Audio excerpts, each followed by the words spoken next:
Hello and welcome to Inside Sports. I'm your host, Todd Blackstock. Today we have a very special show for you as we're going to the unveiling of the Michael and Leon Spinks statue and star on the St. Louis Walk of Fame. Plus today we'll catch up with Michael Spinks, Corey Spinks, and Leon Spinks' late wife, Brenda. And it's going to be a lot of fun. We've got Melanie Steen in the field. She's talking about golf today. We've got this and much more coming up next on Inside Sports.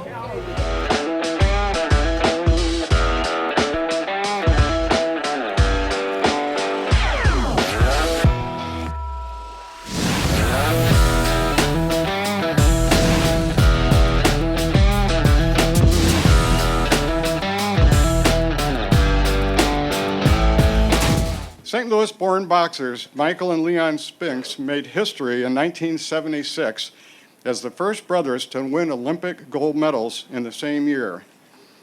They later became the first brothers to win the World Heavyweight Championship as pros. In 1981, Michael won the WBA light heavyweight title, and in 1983 began his reign as the undisputed world light heavyweight champion. He moved up to the heavyweight class in 1985 and won the World Heavyweight Championship. Powered by his Spinks Jinx dynamite right hand, he won 31 of 32 fights, 21 by knockout. Leon Spinks, in just his 8th pro fight, became the undisputed heavyweight champion of the world in 1978. His defeat of Muhammad Ali for the crown was one of the most monumental upsets in boxing history. Ladies and gentlemen, I am proud to induct Michael and Leon Spinks.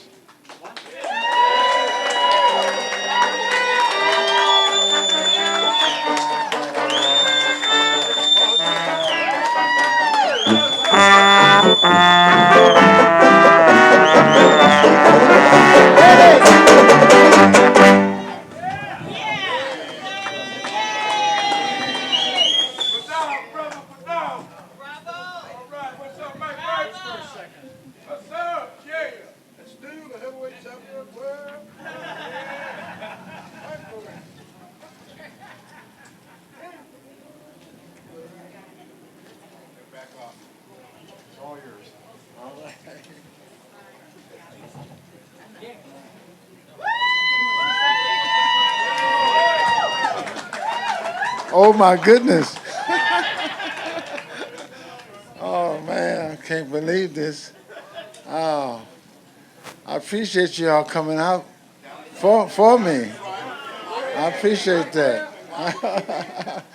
Oh, I see a lot of people that I grew up with, and that's kind of strange for me because I haven't seen them in a long time. Long time. Yeah, but it's really nice to be here, and I don't come home that often since I lost my mom and my dad. But I do love coming home every now and again. Yeah, but it's really nice seeing all of you all showing up for me and making me feel good. All right. All right, that's nice of you. Yeah, that one of the guys I grew up with, Clifford, and he know he's one. If it wasn't for you all, Leon would have never went to the Capri, the gym. Leon went to the gym, and Leon came home and he's like, "Mike, guess what?" I said, "What you talking about?" He said, "Well, I went to the boxing gym and learned how to box." I said, "Oh yeah?" He said, "Yeah." So I think the very next day, I packed my stuff up and went there myself. I said, "Okay, I'm gonna learn how to box myself too," you know. So that's me and Leon, and with the Clifford and his brothers. Oh man, it was yeah. I remember that very well. Yeah, Steve, oh man, and I do remember that very well. It was a good one. And we started walking to the gym every day, walking to the gym. But I'm really glad to see everybody out here today, and it's strange for me. And messing me up, you know, making me blush a little bit. I know that's right. Thank you, man. Thank you, Tiff. Thank you. Man, I love this city, man. You know, it was an honor to come up after my dad and uncle. You know, I remember everything. I remember many people, you know, trying to crack that egg, become the first light heavyweight, to move up to heavyweight, to win it. I'm talking about like the Bob Fosters, and they all got knocked out. And to this Spinks Jinx guy, you know, end up coming up, you know, and they was like, oh, who is this guy? And shocked the world when Larry Holmes was trying to break Rocky Marciano record. And my uncle stood tall and took what was rightly his, you know. So I remember some of everything. A lot of people don't know. My dad won the heavyweight championship 5 days before I was born. So I could say I was always born to be champ. You know, so it's been an honor, you know, and you know, but I want to pass the torch, and also, you know, to his wife that, you know, took care of my dad, you know, great, you know, put him on the phone. My dad's last words was to me, "I love you," you know, while he was in the hospital. You know, I'll never forget that, what she did for me, you know, connecting me and my dad before he went on to his next life. Brenda, you know, I would like to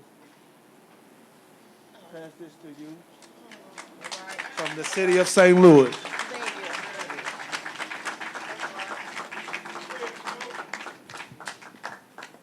It's an honor to be invited here, and I just want you all to know that how much Leon loved all of you. And I wish he was here to receive this himself. Yeah, he's here.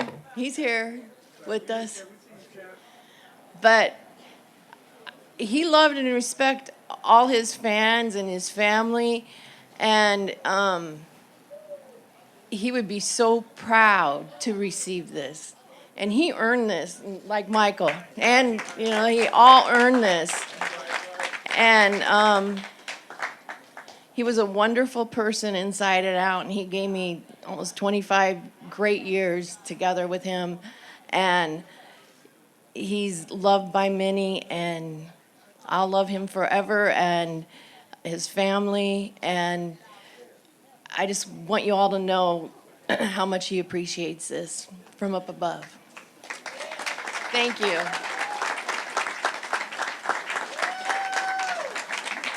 Corey.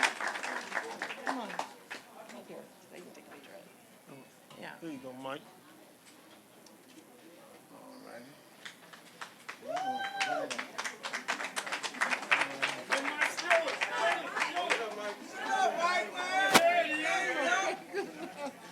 Good enough.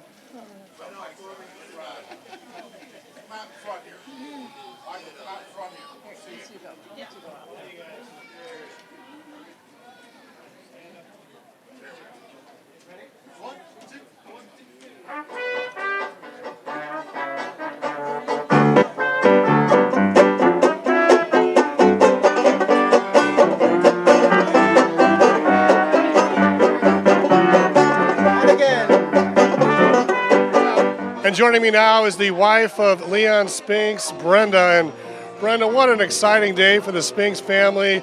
Leon unfortunately passed away a couple of years ago, but you're here, Corey's here, and Michael's here. And what a special day for your family. I know, it's an honor to be here, and I was honored to be invited.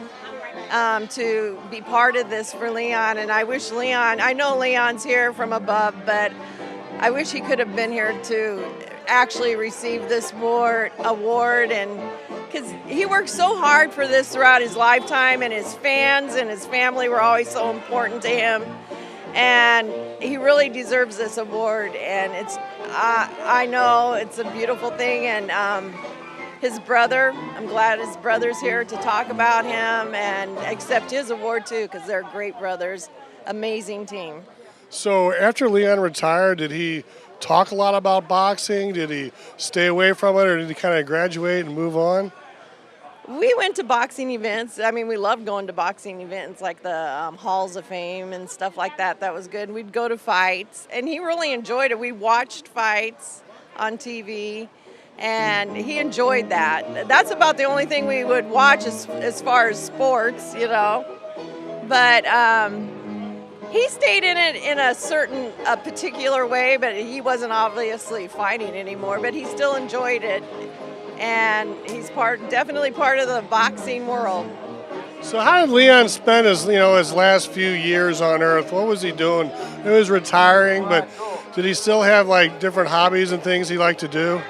Well, we did a lot of traveling for boxing events and events like that, and like we did a lot of autograph signings and did a few golf tournaments, even though neither one of us could golf.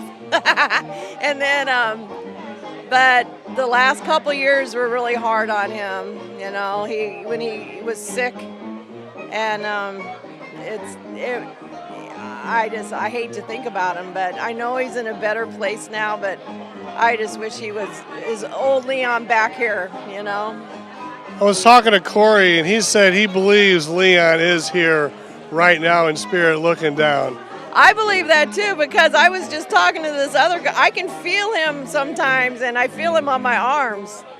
It's weird, but I know when he's around because he does make it known. I know he's here because he rubs my arms. So this is a pretty special day for Leon as well. Yeah. Any final thoughts? Anything you'd like to share with us about Leon before we let you go? Well, that he was an amazing man. He was a quiet person, and I know sometimes he didn't get the respect he deserved, but he was an amazing person inside and out. He was very smart. He was just quiet. He listened. He knew what was going on all around him, you know, and he's a respectable person, had a heart of gold. Boxing is a brutal sport, and you get beat up pretty bad when you're in the ring. Corey followed in Leon's footsteps, and Leon must have been very proud of Corey Spinks. Corey winning the title. I saw a video when Corey was on a show with us. When he won the title, Leon was right there in the front row cheering him on, and he couldn't have been prouder. Yeah, of course. Leon was so proud of him.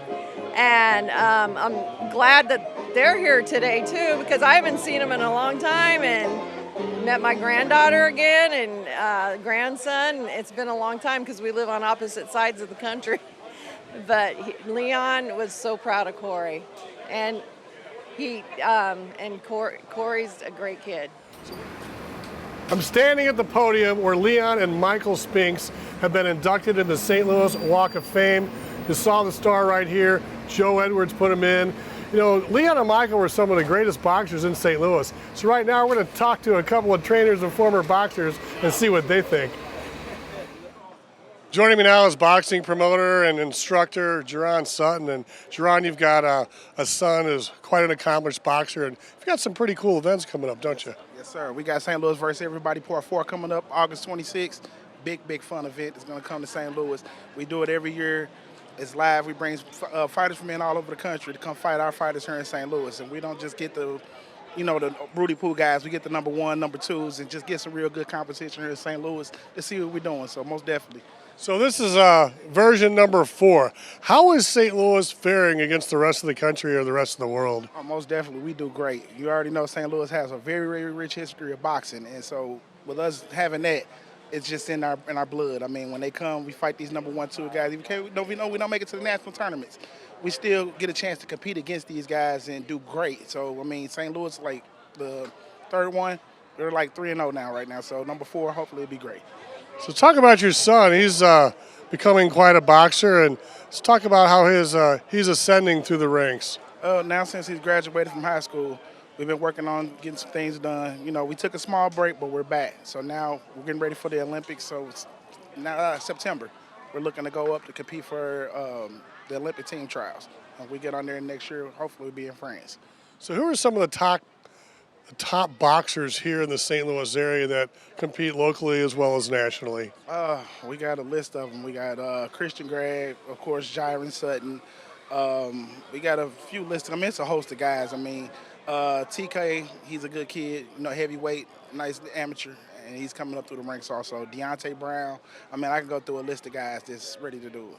So why was it important for you to come out here and support the star in the Walk of Fame for Leon and Michael Spinks? Most definitely, they are the pillars of the boxing community. So I had to be here to represent, you know, and keep this thing going because we don't want the sport of boxing to die in St. Louis. So most definitely, we love to have this, and I love to be a part of it because it's something great, a legacy for the city. Any final thoughts here about boxing in St. Louis or this tremendous event? Hey, let's just get it going. I mean, let's bring life back to it. I mean, we got enough baseball and hockey here. Let's get the boxing back into the league and then back on the scene. Well, Leon and Michael Spinks have got their star on the Del Mar Walk of Fame here in U City, and joining me here is renowned trainer Harold Petty. And Harold, you've been training boxers here in St. Louis for, what, 30, 40 years now at least? Well, no, it's been a while. Probably 30 years. Because I fought for 20 years myself. I fought 10 as an amateur and 10 as a pro. So I've done some time in the ring, one way or the other. Throughout all these years of boxing, were there anybody bigger in St. Louis than Leon and Michael Spinks? Well, as far as popularity, you would have to say Leon and Michael Spinks because they fought on the biggest stage that there is. But St. Louis has always been a boxing town. I think what happened was after the Globe left, I don't think the Post carried it like they should have carried it, but there are tons of fighters. There's still good fighters here. Let's correlate Muhammad Ali. I mean, he boxed Sonny Liston and he boxed Leon Spinks. I mean, talk about that and, you know, the years of Muhammad Ali and his connection with a couple of St. Louis boxers.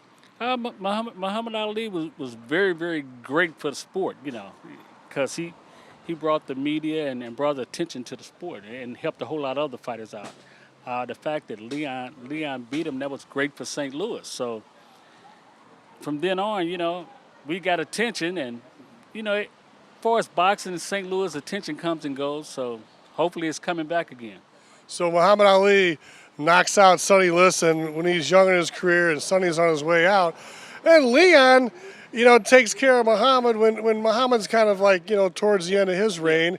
But Leon didn't seem like he had all that many pro fights leading up to beating Muhammad Ali. Well, personally, I think what happened to Leon was an example of timing. I think when Leon came out, there was no cruiserweight, and he was actually too small to actually be a heavyweight. He should have been fighting cruiserweight. There was no cruiserweight then, though. And a lot of people don't realize that. Well, let's look back at the 1976 Olympics. I remember that I was 11 years old at my cousin's house watching Michael and Leon bring home the gold medals. What were your memories of the 76 Olympics? It was great. I mean, it was really good to see Michael come home with the USA warm-ups and stuff on. And we had a couple of guys who fought on the USA boxing team that didn't quite make the Olympics. So our team was pretty much exposed to a lot of that before they even went off, you know. I tell you, there is such a great boxing history here in St. Louis. Can you talk about some of the fighters that you've trained over the years and, you know, some of them, how they've ascended through the ranks? I've trained a lot of them and just about all of them. I've trained Carl Daniels, who was a world champion. I trained Freddie Norwood, who was a world champion. I trained the Finger Twins, national champions and world-rated fighters. There are tons of St. Louis fighters that have come and gone that done well in the pros as well as the amateurs. Ozark boxing was always huge in St. Louis with Merle Taylor and Jerry Clinton and all this, the corporate support.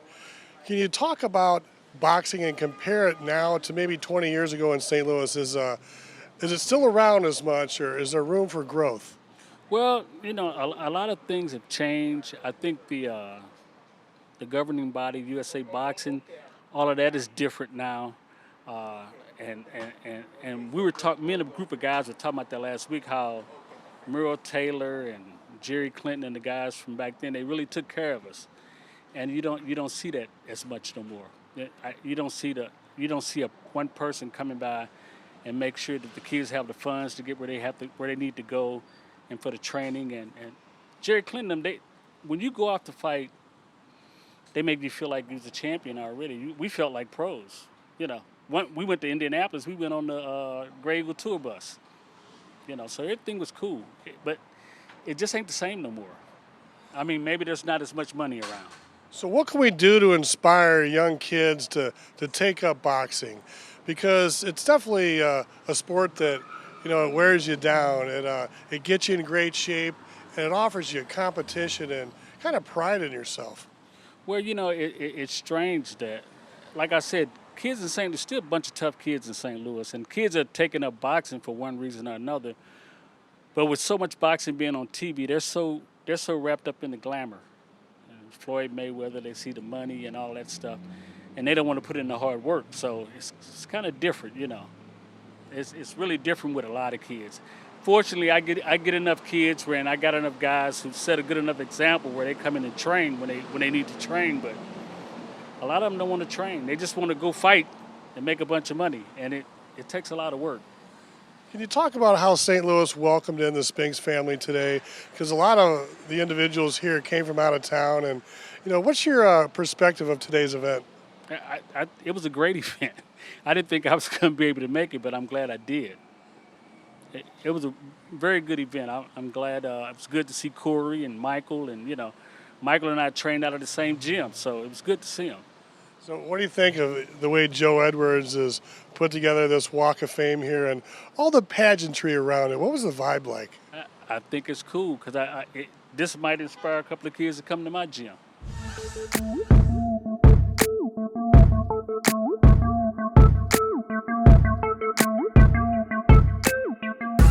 Marie, you have prediabetes. Prediabetes? I don't have time to eat right or exercise. I'm a busy mom. Oh, you're a busy mom. Yeah. This is great news. Busy moms never get prediabetes. Wait, what? Let me just... Yeah, this is all the people at risk for prediabetes, and way over here, busy moms. No?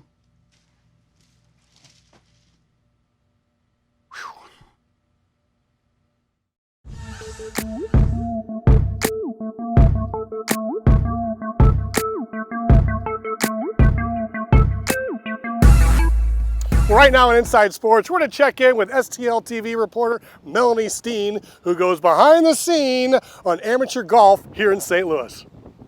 Thanks, Todd. As you're aware, golf season is well underway in St. Louis and in the Metro East. And today we are introducing you to an organization that's working with some rising stars in our area. They're known as the Metropolitan Amateur Golf Association. And today they're letting us know why the sport is for everyone. Yeah, everyone can enjoy it, and from little kids to grown adults, it's just an all-around fun activity that you can do for your entire life. Do you play?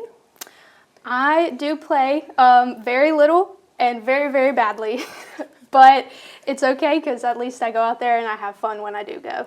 The Metropolitan Amateur Golf Association, also known as MAGA, was formed in 1992. Its purpose is to provide services to golfers and clubs throughout the St. Louis Metro, Central, and a Southern Illinois region. Right now, there's 145 clubs in their service area with more than 22,000 members. So we're one of the 59 licensed associations to provide services to golfers and clubs. Mainly those services are kind of twofold. One is handicapping service. So we provide a handicap service, which is called GHIN, G-H-I-N. And then we also provide USGA course and slope rating services to clubs. And then the other side is competitions. We provide or conduct 14 of our own championships, and we conduct USGA qualifying rounds on behalf of the United States Golf Association. And we'll do 8 of those this year, and then we have another series of events that we conduct throughout the year. So it comes out to roughly 35 events total. MAGA's headquarters are located in Maryland Heights. Kurt and Caroline are the only full-time staffers, which is why they rely heavily upon their volunteers. You know, I mean, right now, 35 to 40 volunteers that I kind of count on throughout the year. And they act in different roles. Volunteers are extremely important, and that goes even back to the USGA. The USGA, they've always, you know, they rely on volunteers to conduct their national championships, and just like we do here locally. And you know, we're grateful for them. They're a vital part of what we do. As expected, their busy season is from April till October. When we caught up with them, they were wrapping up the Sjogren Cup. It's a 2-day competition that was held at the Belle Reve Country Club. We're conducting what's called the Robert A. Sjogren Cup. The Sjogren Cup it was the 3rd year for it.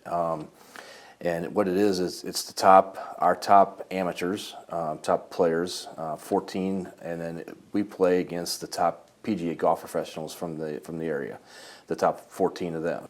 Bob Sjogren was a longtime rules kind of aficionado in St. Louis. Started with the Golf Association, did a lot of work with the Gateway PGA, and with the PGA of America. And Shogi, as he was affectionately known, passed away about 4 years ago, and we said, you know, what better way to honor him and to really try to get these matches back up and going. Their most popular or flagship event is their Amateur Championship, which is being held in August. Hope to identify who the top amateur golfer is in the region. Right now, their clientele is made up of about 80% male and 20% female, but the latter is growing with new competitions being added all the time. It's called our Amateur Series, and 2 years ago we added a women's division in that, and that's grown every year over this is the 3rd year, I guess, but started small, but we're gaining on that, so we're just trying to encourage more ladies to come out and play in those events. In addition to making the sport more accessible for women, the foundation is helping to make sure it's more accessible to those under the age of 18. We do have a foundation that helps,